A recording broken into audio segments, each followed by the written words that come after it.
Ok, počinjemo. Izvolite. Hello. Tonight we have a real special guest here, Petar Janačković, who is expert on Oriental languages, particularly Fars and Arabic. And tonight he will talk about Mahmud Kašgari, the big educator of the Turkish tribes in Central Asia in the 11th century. Welcome, Peter, and please tell us all you know about it. Thank you for the introduction. I'm glad to be here. So, Mahmud bin Hussayn bin Muhammed al-Kashgari was an 11th century philologist from the city of Kašgar, present-day China. He is an author of the famous Dīwān Lughāt al-Turk, compendium of the Turkic languages or dialects, and it's widely accepted as the father of Turkology. I prepared for you a short movie or a clip about Mahmud al-Kashgari, and it is in Turkish and it has English subtitles, so I hope you will enjoy it.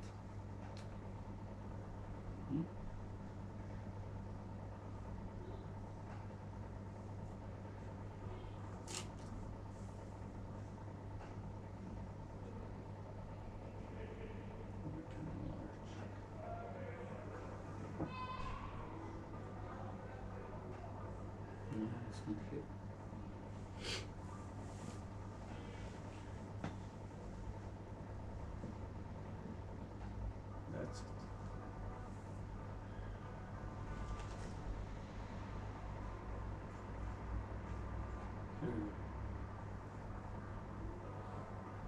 Just subtitles.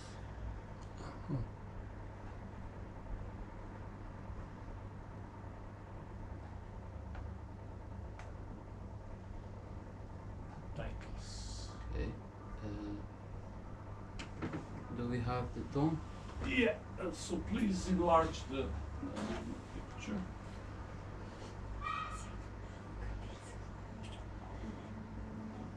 Zaman öcün aldı mı, artık yürek yırtılır. Felek fırsat gözetti, gizli tuzak uzattı. Beylerbeyin şaşırttı, kaçsa nasıl kurtulur? Uludu erler kurtça, bağırıp yırttılar yaka. Çığırdılar ıslıkla, yaştan gözler örtülür. Zamane hep bozuldu, zayıf tembel güçlendi. Erdem yine azaldı, Acun Bey'i yok olur. Türklük araştırmalarının ilk temsilcisi sayılan Kaşgarlı Mahmûd, dilci, sözlükçü, halkiyatçı ve etnologdur. Ailesi Barksan'dan gelip Kaşgar'a yerleşmiştir. Mahmud burada doğmuştur. Ne zaman doğduğu kesin olarak bilinmemekle beraber 1090 yılında 97 yaşında öldüğü rivayeti esas alınırsa 10. yüzyılın sonları 11. yüzyılın başlarında doğduğu düşünülebilir. Eserinden anlaşıldığına göre Karahanlı Devlet Teşkilatı içinde görevli aristokrat bir ailenin mensubudur. İyi bir tahsil görmüştür. Devrinin ilimlerine, Arapçaya ve Farsçaya hakimdir. 1072'de gittiği Bağdat'ta Dīwān Lughāt Türk'ü yazmış, Abbasi halifesi Muhammed Muktedi Billah'a sunmuştur. Kitap, Bağdat'ta Abbasi sülalesi ve Arap halkı arasında Türklere karşı duyulan merakın sonucunda onlara Türkçeyi öğretmek gayesiyle yazılmıştır. Bahar geldi, kar suları, aktı delice selleri.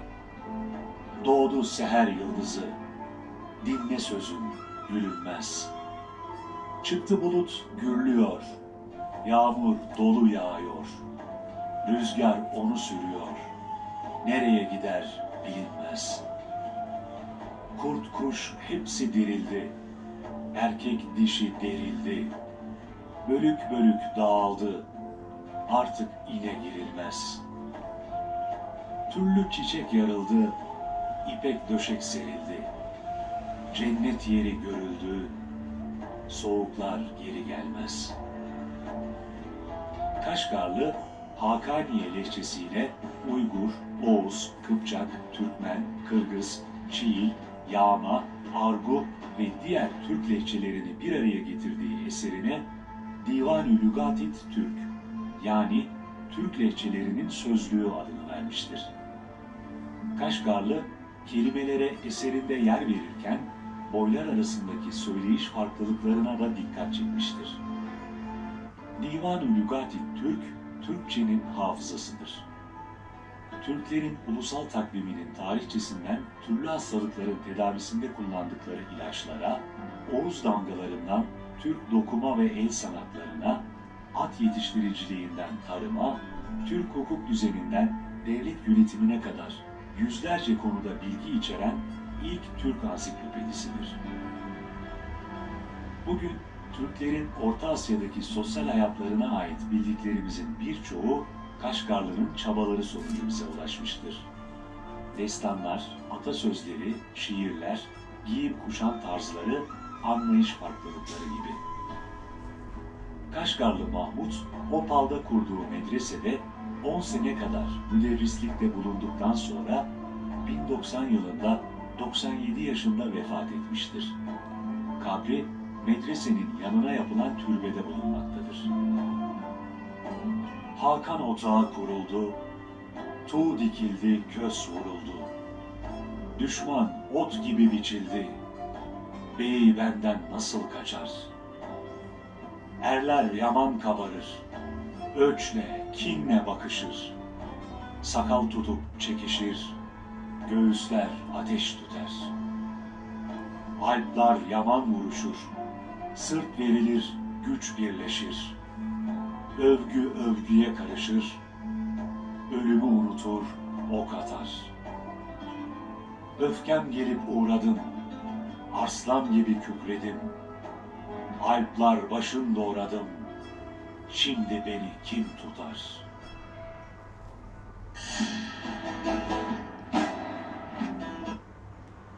That was a short movie about Mahmud, and this is his monument in the village of Opal, where he lived his last years.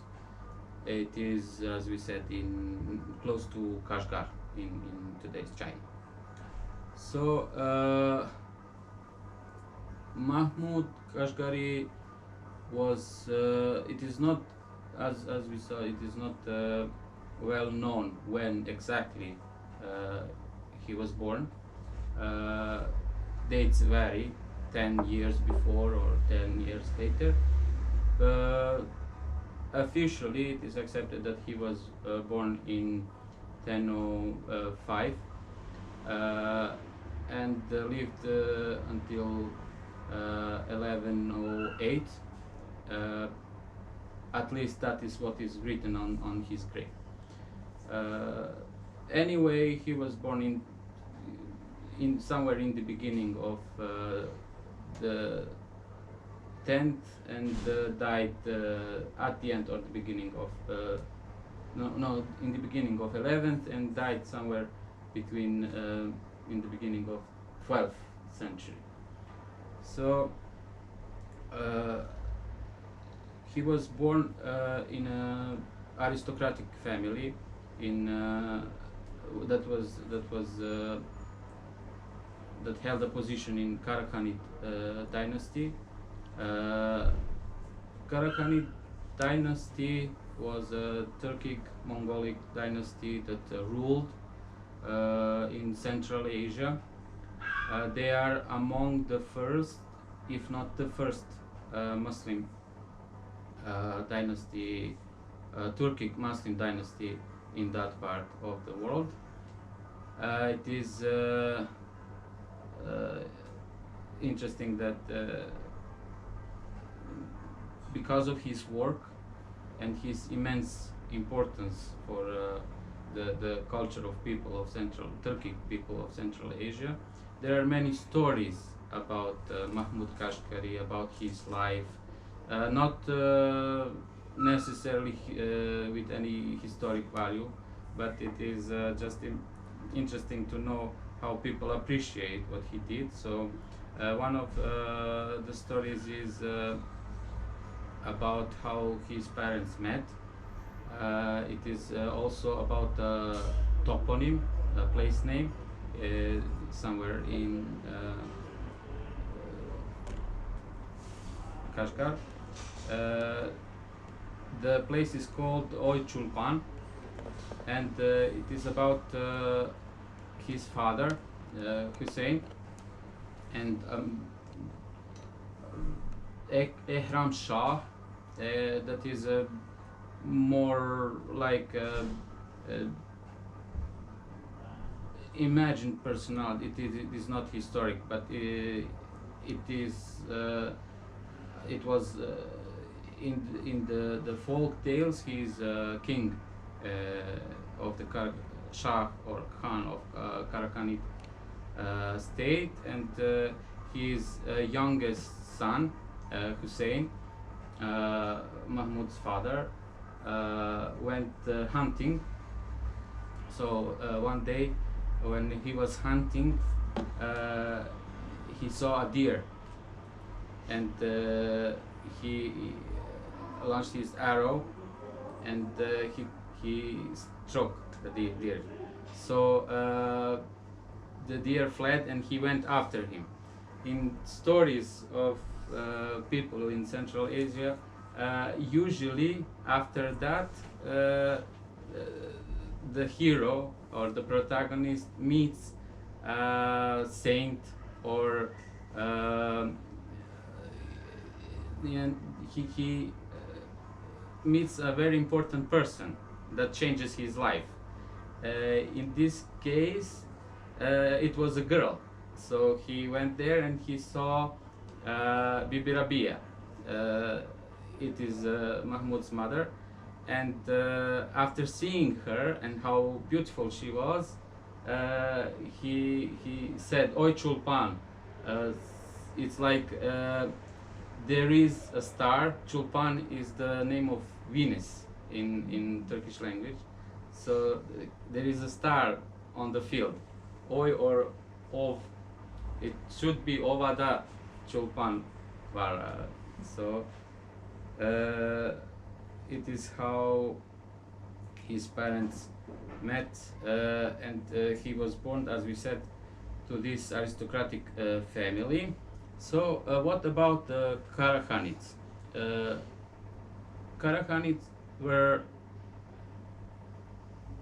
a dynasty that ruled in Middle Asia, and it is named after its first Khan, or the king, Abdul Karim Satuk Karakhan. He is one of the first princes of Turks to embrace Islam, and following him, many people converted to Islam from their Tengristic religion. So it is believed that the family descended from Yagma tribe and bore the title of Bogra Khan.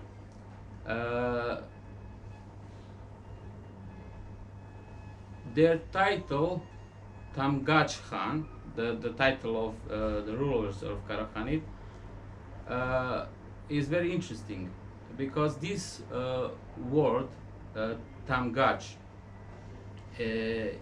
is related to a tribe, a Turkic or Mongolic tribe that lived in China, and between the 4th and 6th century they even created a powerful state of Northern Wei in China, and until the beginning of the new millennia, so until somewhere around 1000th year, in Turkic languages, Tamgaç used to mean China in general. So the Karahanid Khanate signaled a definitive shift from Iranian to Turkic predominance. So we can say that maybe 100 years or 200 years before Karahanids came to Kašgar and that area, there were no Turks at all in the region. So the Karahanid spoke Haqqani Turkish. Haqqani, or some people call it Karluk, is a branch of Turkish languages. Here, this is, believe me, this is the most general as we can, as possible, the tree of the Turkish languages. So we have here the first Turkish language, Proto-Turkic, the mother of all Turkic languages, that splits into two branches, Oghur and Common Turkic. Oghur is mostly extinct, except for the Chuvash language in today's Chuvash Republic in Russia, that are descendant from Bulgars. It is interesting that in his book Mahmud does mention Bulgars, but he does not mention Khazar people that are today considered to have been people, based on the data and some linguistic evidence. But in the time when Mahmud was writing his Divan, Khazar state was already annihilated, destroyed by the Russians. So more importantly, Common Turkic, we have Oghuz, Kipchak, Karluk, Siberian, and Argu. Oghuz is the predominant branch of the Turkic languages. So modern Turkic belongs to this branch, as well as Azerbaijani, Turkmen. Kipchak is today represented by Kazakh and Kyrgyz populations. Karluk is the dialect that is used in the book. So Karahanid language, today's Uyghur and Uzbek languages, as well as now extinct Chagatai language. They were all members of this branch. Speaking of Chagatai language, it was lingua franca for several centuries in Central Asia, and it is interesting that Baburnama, the book of the first Mughal emperor in India, was written in Chagatai language. we have Siberian languages, Turkic languages, like Altai, Tuva, and the most archaic Argo, that is today very mixed with Iranian elements. So, Dīwān Lughāt al-Turk.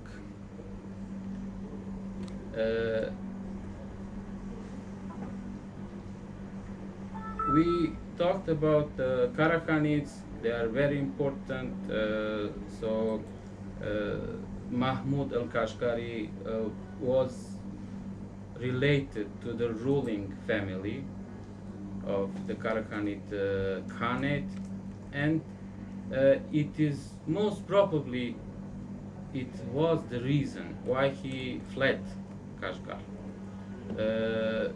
He roamed the Turkic world for decades, and on his journeys he learned a lot about different Turkic dialects and tribes and their customs, and he later wrote it all down in the Diwan. Here we have the first page, the title in Arabic.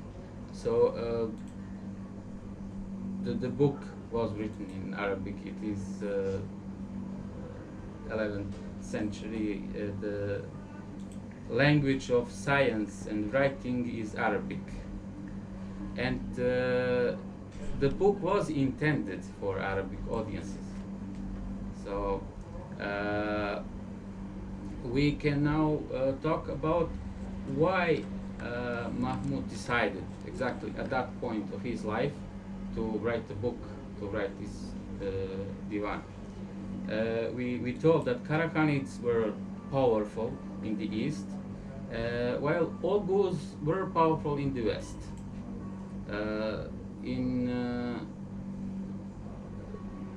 1071, there was a huge battle where Byzantine emperor clashed with Seljuk Sultanate, Seljuk Turks, and Alp Arslan, the Sultan, emerged victorious, and this was a turning point for the future of Anatolia and what was then known as Rome in the Islamic world or the Eastern Roman Empire. So the Turks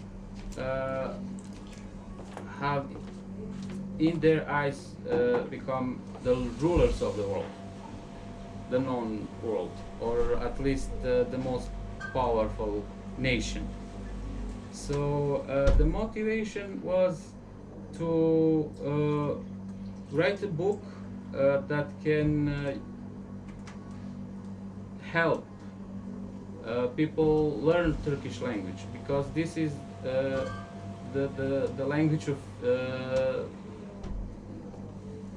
new lords. This is the language of prestige. So we can read here that this is translated from Arabic. What he says, that when I saw that God Most High had caused the sun of fortune to rise in the zodiac of the Turks, it is a metaphor meaning that God has chosen Turks to rule, and set their kingdom among the spheres of heaven, that he called them Turk and gave them rule, making them kings of the age and placing in their hands the reins of temporal authority. appointing them over all mankind and directing them to righteousness, that he strengthened those who are affiliated to them and those who endeavor on their behalf, so that they attain from them the utmost of their desire and are delivered from ignominy or slavish rebel. Then I saw that every man of reason must attach himself to them, or else expose himself to their falling arrows.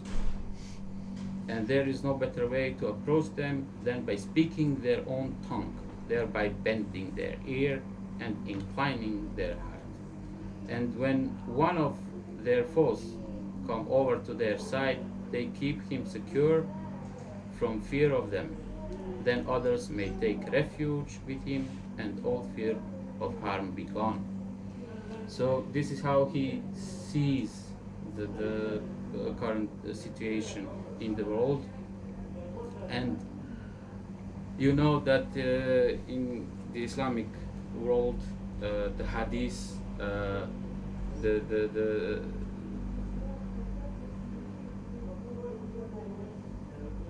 things they believe Prophet Muhammad did or said, and was then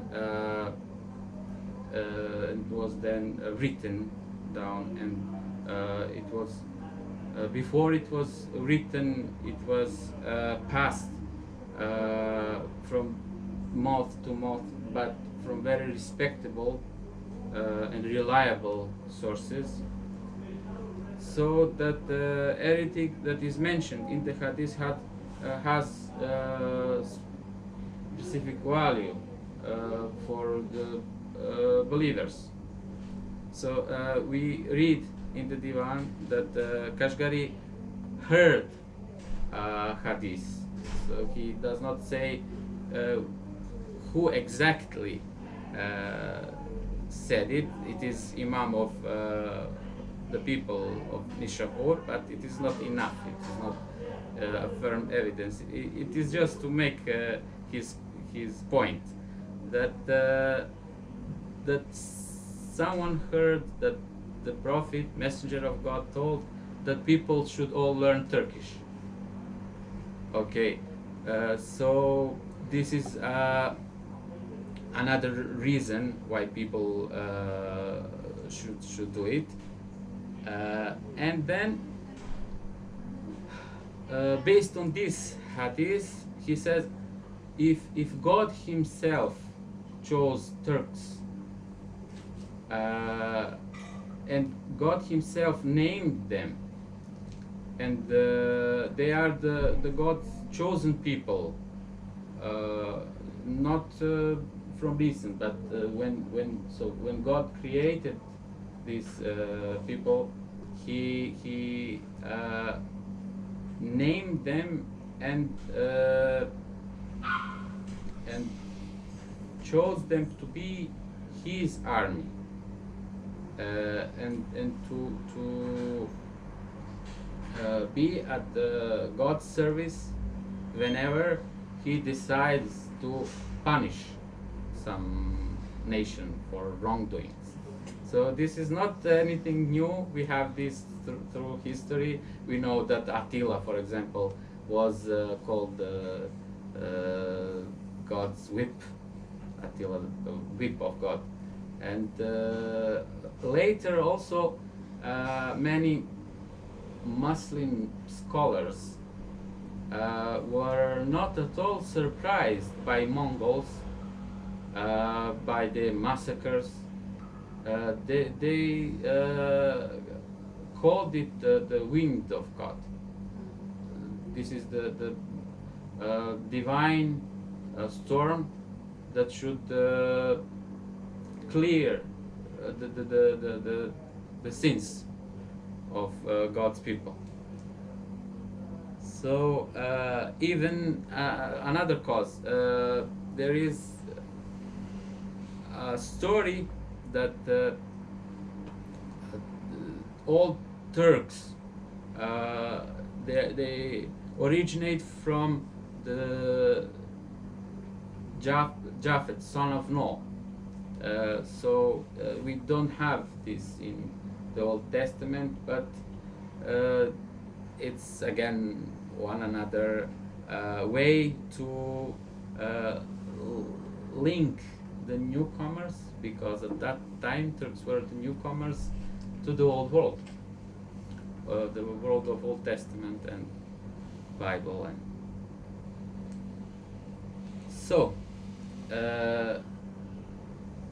we can now say a word or two about the way the book was written.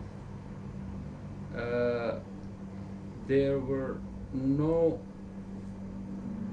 at that point, there were not many books written about the Turkish language, especially there were no grammars.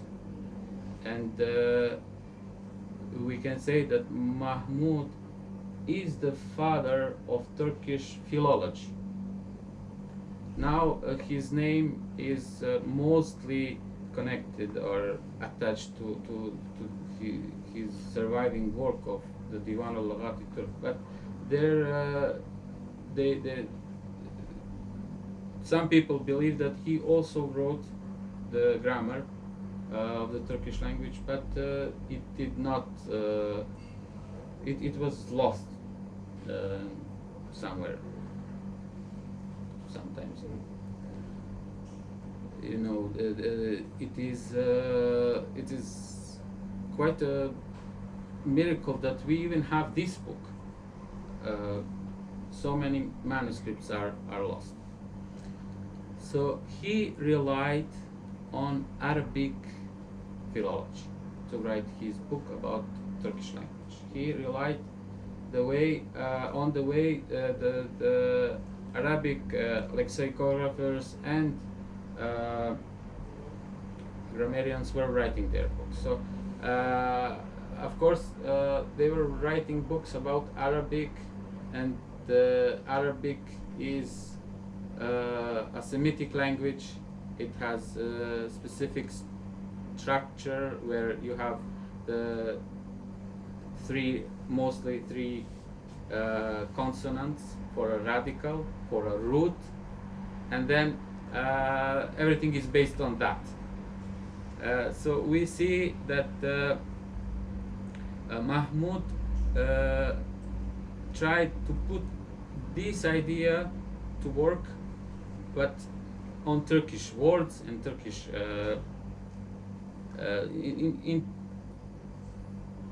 in this respect, we see that he divided his Divan in 8 parts, 8 chapters or books. So the book of the first book is the Kitab al-Hams, or the vowel initial words, where you have a word that begins with a vowel, but not just any vowel. It is one of A, O, A, U, and E, the 3 vowels that exist in Arabic language. So we hear nothing about many vowels existing in Turkish language, and in Arabic philology, a word cannot start with a vowel. It is impossible. So there is always this like glottal stop. And Arab people call this Hamza. So these words that are in the first book are called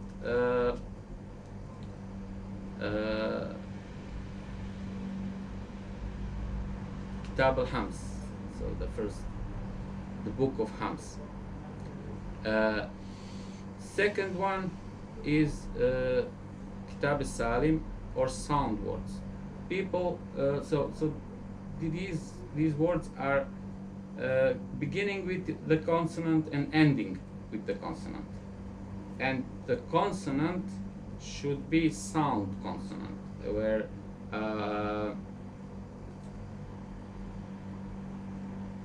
y and w are not considered sound consonant. They are considered half vocals. So later in the third book we have the words that are consisting of two consonants that are one next to each other, that are and they are the same consonants. It is like in Turkish word bitti, it finished. So you hear two T's, big T, and in Arabic it is a thing, because in trilateral roots you have sometimes that a root is a compound of three consonants and two are the same, like mad, it's M-D-D, okay, mad. But in Turkish language it is not really a thing, you know, because okay, so the fourth is words that begin with y. We out of the three consonants that can also be vowels. So w, y, and as we said in Arabic, there are no words in Turkish that begin with w. So these are only confined to the words beginning in y.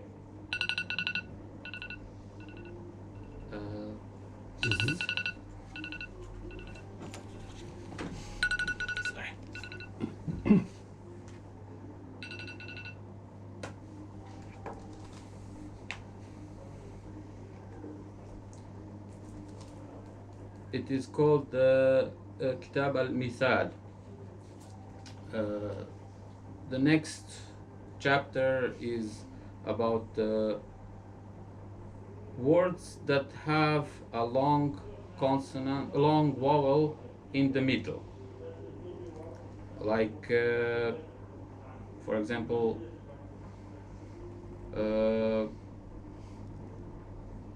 tooth.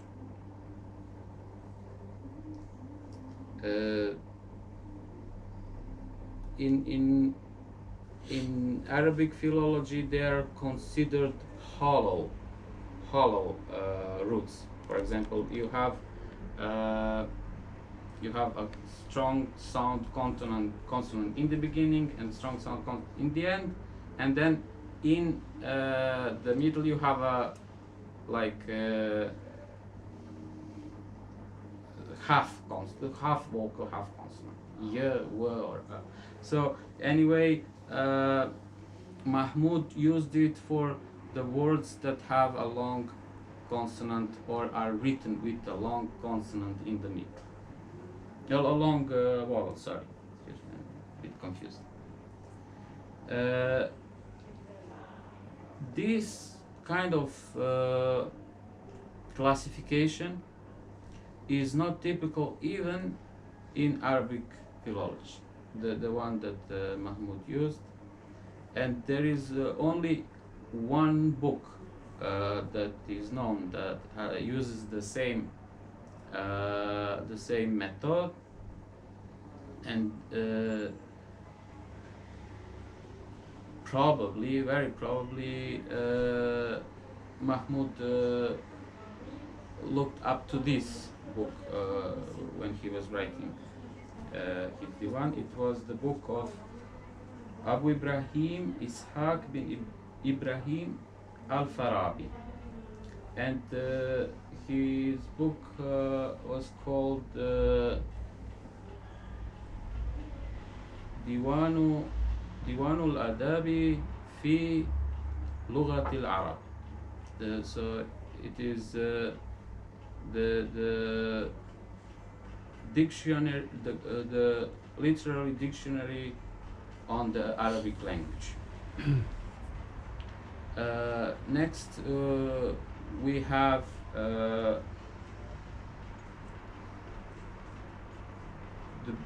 words that this book of final week words, the words that end with this long vowel that can be turned consonant. So books ending, the words ending with Arabic letters when written, ending with Arabic letters of ya, waw, or alif. Seventh book is about the nasal words, or Kitab al-Ghunna. Ghunna, you know it from are the nasal sounds in Arabic philology. So this was, as Mahmud said, it is there are only two kinds of nasal sounds in Turkish: ng and nç. For example, these are lost in modern Turkish, but still exist in, for example, in some Turkish dialects in the Central Asia or in Mongolian language. There is a good example. For example, we all know about Tengrism, and we know that this deity was called Tengri, with this nasal Tengri. But in modern Turkish, it is pronounced Tanrı. Tanrı. It's lost. And the eighth book is about consonant clusters. Kitab al-Jam' bayna sakinayn. So it's just whenever in a word there are three consonants next to each other, sound consonants, not these three that we mentioned. Whenever there is such a word, Mahmud put it in this book. Like mostly these clusters are lç, lk, lp, lt, nç, nk, nt, rç, rk, rs, rt, rp, r, st, and şt, and anything that can come before or after them. This was very confusing, and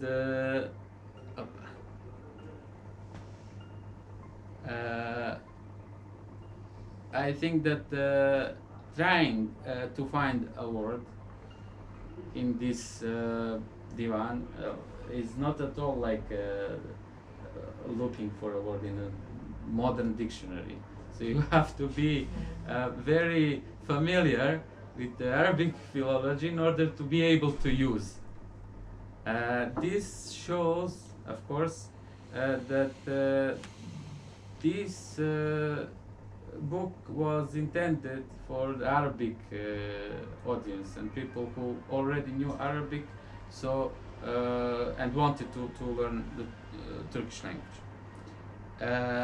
About the script, of course, Mahmud wrote his diwan in Arabic, and the examples are in Karluk Turkish or Hakaniye Turkish. But he also mentioned that Turks have their own alphabet and they use it.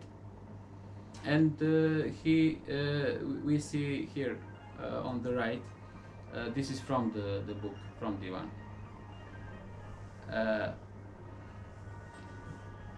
Today in linguistics, this alphabet is called Old Uyghur script. And it is it was an adaptation of Sogdian script. Sogdian was an Iranian language that was widespread in Central Asia before Turkic languages became dominant. So we have this example. It is written from up to down and from right to left. So Sogdian script in turn was it was developed from Syrian script. You know, from ancient Syrian script. It was brought there by Nestorian priests, Christians, fleeing from the persecution in the Byzantine Empire, and they taught the Sogdians and later Uyghurs how to write. So this alphabet later developed into classical Mongolian script. Before Mongolians in Mongolia started using Cyrillic script, this was how they wrote.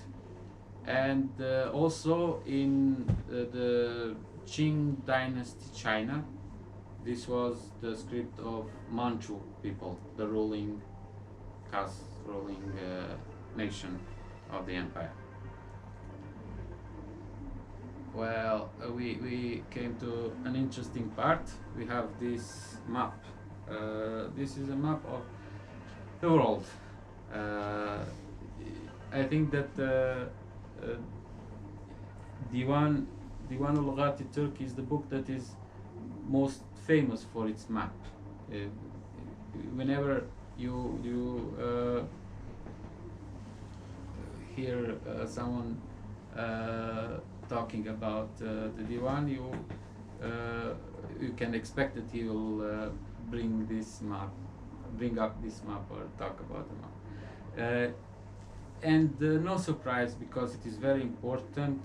It is, you know, a very old example of Arabic cartography.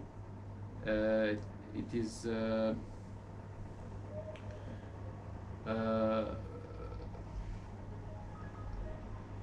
is not based only on geography. That is very important.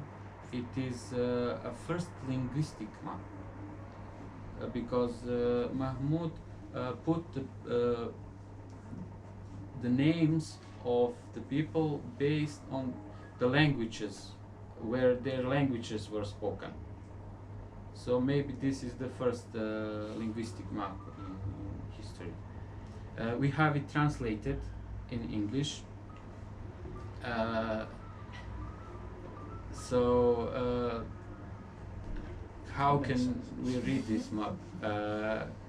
We have here that whatever you see that is red are the mountains. Okay, whatever is green is the sea. Whatever is blue are rivers, and of course yellow dots are deserts. The map is Turcocentric, so the Turkish world is in the middle, and for example the city where Mahmud's father was mayor, Barskan, is here. I don't know if you can see. Where is it? Here. And there is Kašgar here. See? So there are some interesting facts about this map. You know, it is 11th century, and people don't know much about the world. We see on the map some lands that exist only in legends. It is the equivalent of European cartographers and their here be dragons, or the dog-headed folk. So here we have the land of Yajuj and Majuj.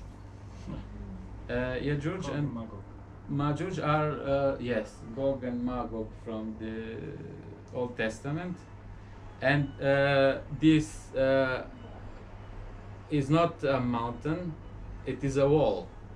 It is the wall of Yajuj and Majuj, that legendary figure, Zulkarnain, the one with two horns. It's not the devil, it's most probably Cyrus the Great, or Alexander the Great, Macedonian, I don't know. So we have it here on the map, and also this map was here.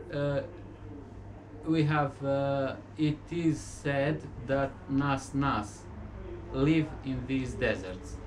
So Nas was also imaginary creature, like a monkey or a human-like creature that has only one leg, one arm, half of the head, can move very fast and can speak Arabic. That is very strange that it can speak Arabic. But it is interesting that this creature entered many folk tales in the Islamic world. For example, I was surprised to find out that even in the Pashtun language there is such a creature, and they call it one-legged, the one-legged one, and it is something terrifying. And you know, the story tells when you see it, it catches you, it jumps on you, and you are then you must carry it until you die. So this map was credited for how to say, putting Japan on the map. It is something that I would like to discuss, but you see it translated here, Japan. But what is actually written in Arabic is Jabarqa. Jabarqa and Jabarsa are mystical terms. There were not actual places. So in Mahmud's time, people believed that no one can travel there, except if he has or she has magical powers, or some magic way of transportation. It was not able to just decide to go there and after, I don't know, few months you reached it. It was something that it was like a mystical journey, you know. It was something that maybe your spirit can reach. So it is really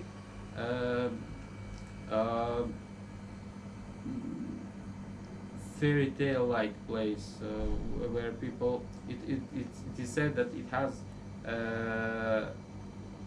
like a city of 1,000 gates, and every gate has 1,000 guardians, and people inside live for 700 years, 800 years each. So I don't think that's Japan. even if the map is credited for mentioning Japan, solely based on its position, because it's the on the east, the furthermore east, and it's close to China. You see, this is China here. But in these mystical tales, it was also at the end of the world, on the east, and Jabarsa, the other that is not mentioned here, should be on the west side, or the opposite side, and the world is between them. So is Japan really in Kashgar?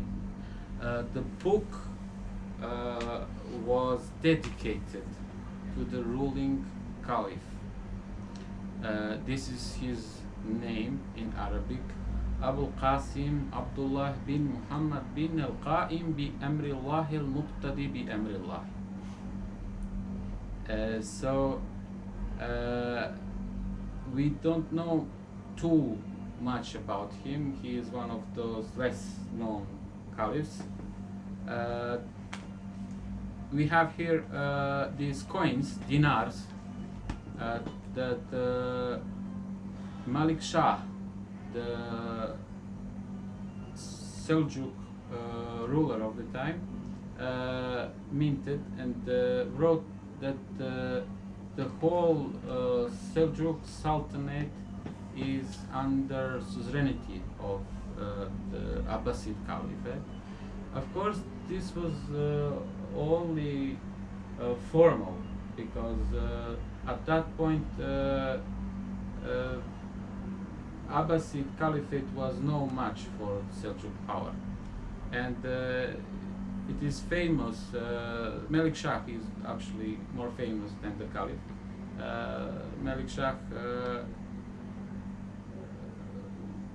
he founded the first real university in Baghdad, the famous Nizamiya school, and he wanted his daughter to marry the Caliph, and he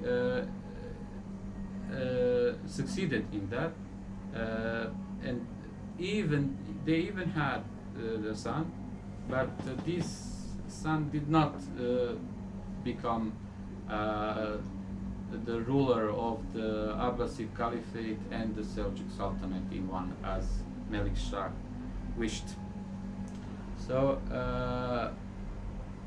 you know that in the 13th century Mongols came, and when Mongols came, they destroyed everything they could see and kill everyone they could that was opposed to them.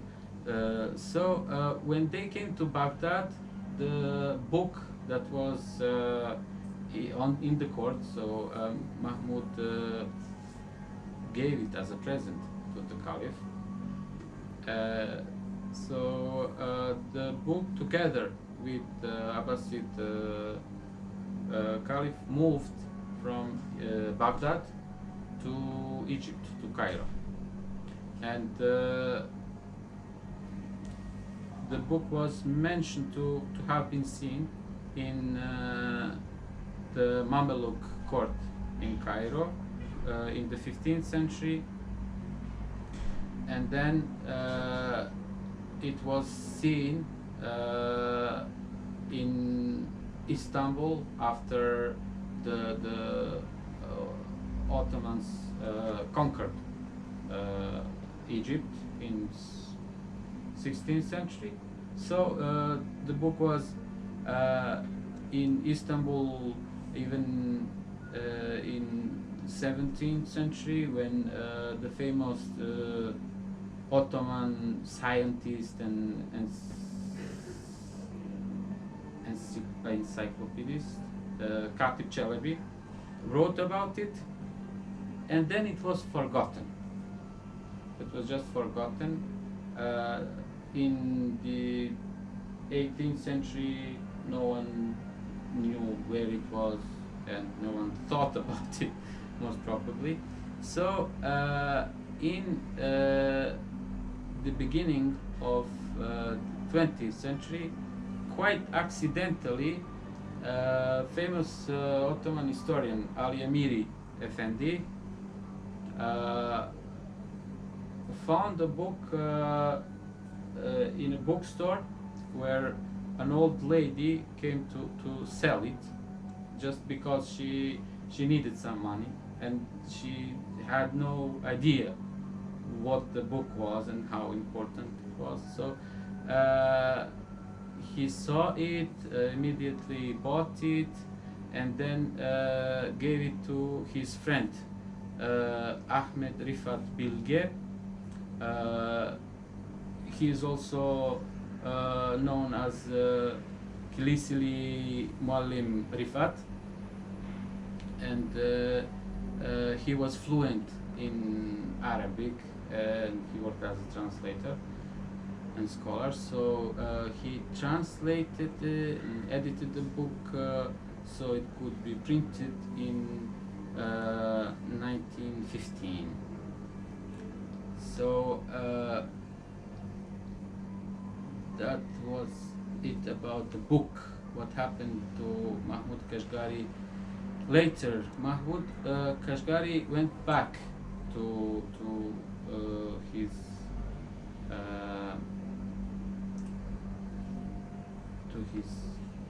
village of Opal,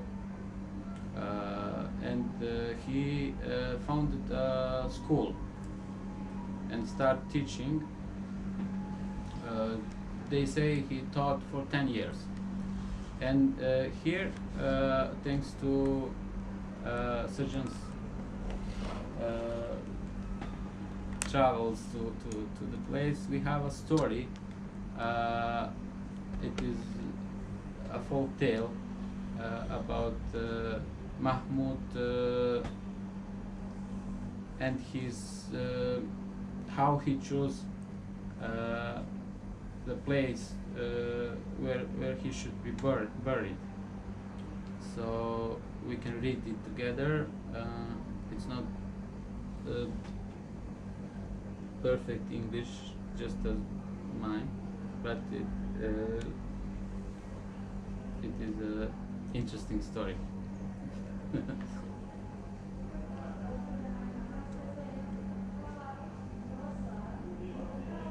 What do you say, Sujan? We are something. Yeah, well, I've seen that tree. You know, apparently where he put that stick. Yes, it's a huge tree, and it's a place. It's a place of worship. Worship. Yes. Now, like hundreds, thousands of people come there to. It's a huge tree. Apparently, it's 1,000 years old. So later, if you're interested, I'll place some photos. You'll see the tree. Do you read the story? Yes. Okay. So if you understood me, so you can understand the story as well. In that part of the world, people do believe in what it's called the tree of life. You know. So here we go. That's, Okay, this is the tree. it's huge now. For one tiny little stick he put, it's it's huge. Could be a good lesson for all these destroyers of our environment. You know, Yeah. maybe after all he was the one of the first Environmentalists. environmentalists. Perhaps. He planted the tree. We see this tradition of tying a piece of clothes. Or, everywhere in the Islamic world where people believe in saints and mystical powers of the saints. It is, as I was explained, a way to connect a piece of oneself with the powers and the blessing that exists in that place. That is the end of this presentation, and if Very you good. have any questions. I have a small question before, Yes. like Horkanids, how they were related to Ghaznavids? Ghaznavids They- were also They came first in, they were the first who came to Afghanistan. Mahmud Ghaznavi yes, and yes, Ghaznavi. yes. They were also a Turkish Descent. rulers. Right. They were, as someone put it, the first to spread Islam by sword. Ah, Uh, he spread Islam by book, and yes, Ghaznavi was by so by sword. Ghaznavid were predecessors Yeah, of Seljuks. sure.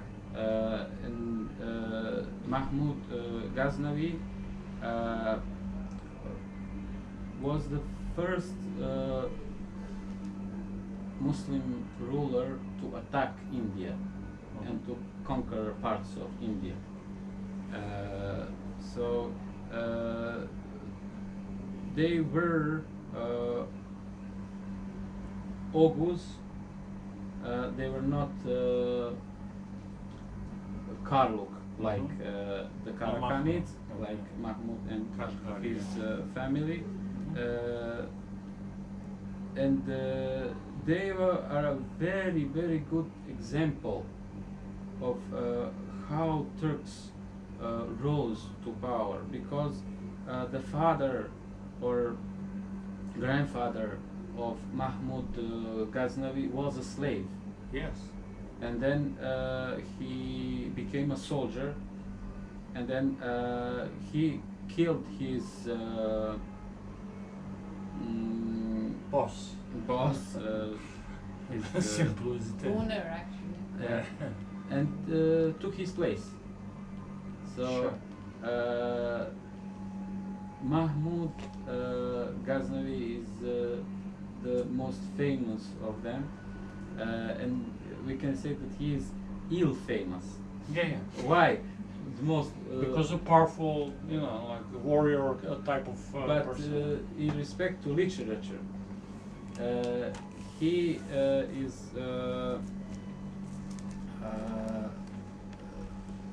famous for Yeah. the Yeah, for the story of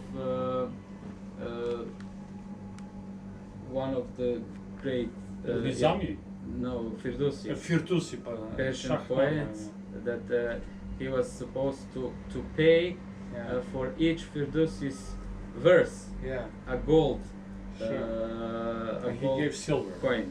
And when Firdousi wrote 60,000 verses, then he said that he will pay him in silver.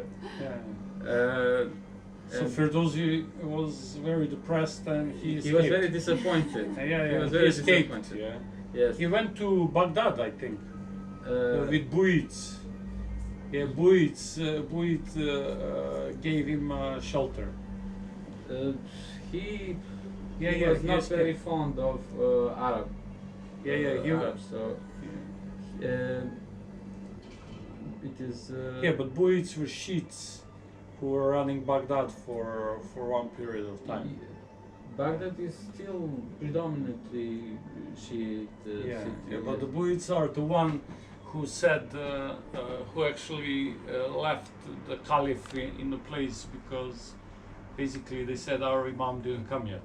So. Yes, but so did the Sunni Seljuks and Oh, yeah, Ghaznavids they did. and Ghaznavids before them. Yeah, And it is interesting that one of the reasons they say that Mahmud disliked Mahmud Ghaznavi, not Mahmud Kašgari, disliked Firdousi's Shahnama, Yeah.